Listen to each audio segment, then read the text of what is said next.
E a gente volta falando agora do fenômeno La Nina, que provoca o resfriamento das águas superficiais do Oceano Pacífico Equatorial.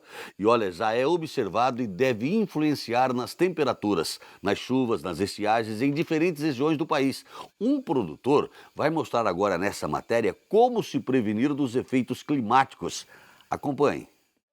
Na plantação de hortaliças do Elivan, ele procura se garantir independentemente de como o tempo pode afetar a produtividade. A gente está próximo à rodovia MGC 497, entre Uberlândia e Prata.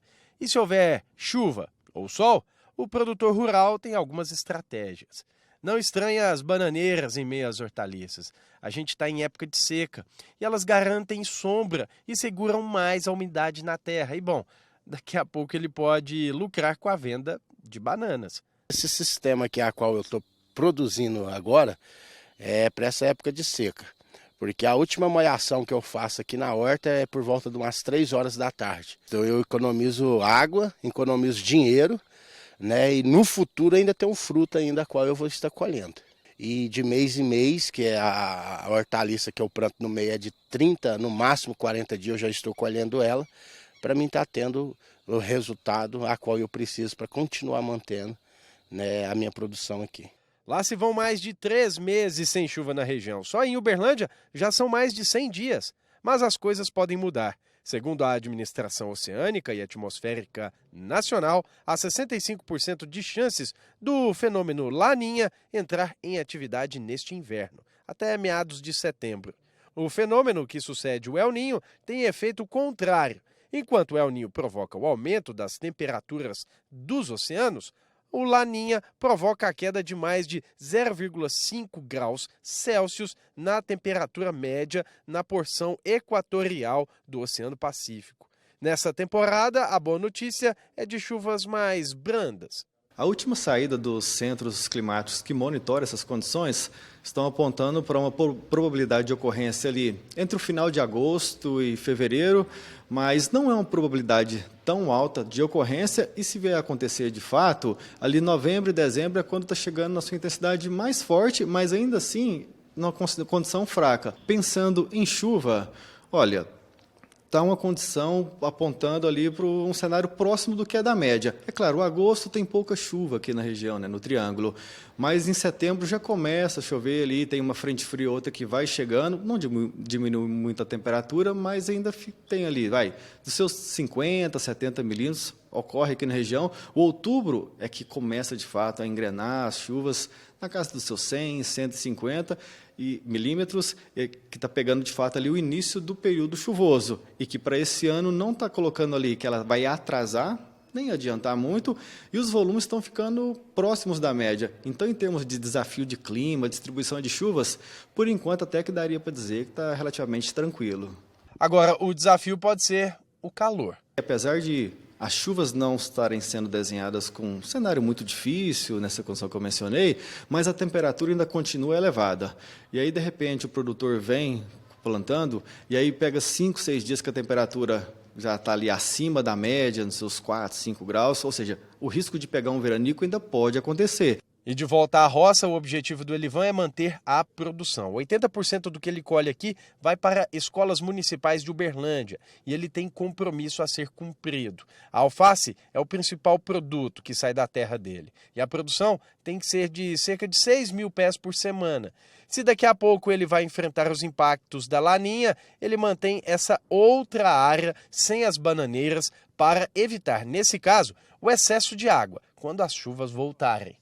Inclusive, a área plantada na época chuvosa, ela praticamente dobra. Tudo isso que você está vendo aqui, que hoje está só arado, vai ser plantado nos próximos meses. É aquela questão de manter uma área para a época seca, com uma estratégia, e outra área para esse momento em que a chuva cai mais forte. Inclusive, agora mais para o final do ano, isso vai acontecer. Elivan, aqui a gente tem toda essa estratégia que você faz, pensando justamente em que você não seja pego de surpresa por conta do clima, né? Isso, essa área a qual eu deixo parada agora, nessa época do ano, uma época seca, é uma área mais alta aqui na propriedade, aonde eu deixo ela parada, pronto, só um pouco mesmo com produtos a qual a minha capacidade de água é competente para molhar. E a outra parte ela fica parada para quando começa o período chuvoso eu plantar toda ela. E aqui você deixa a terra descansar um pouquinho também, né? Isso é importante também. Isso, aí é onde que está o segredo, né? Enquanto muitos usam a terra o ano inteiro, a gente trabalha com partes e por área.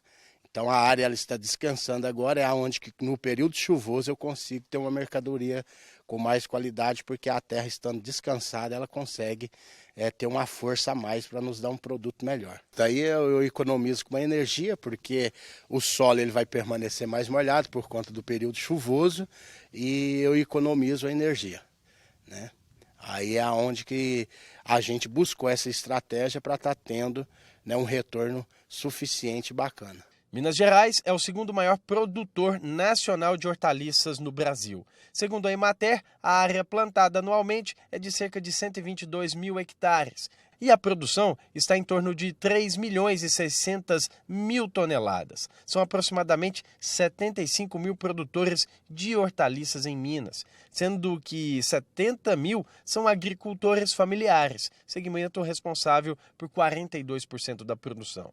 A outorga do Elivan permite que ele tire água de um córrego que passa ali na terra dele. Ele tem 2 reservatórios que logo, pelo menos é o que se espera, estarão mais cheios pela redução do uso de água. A economia pode chegar a 50% e a produção se torna mais racional. Para o seu planejamento agrícola, pensando em fazer, no caso do horticultor, pensando em várias culturas, em mais de 2 a 3 ciclos de culturas durante o ano, ele precisa também ajustar não só o suprimento, mas o uso racional da água.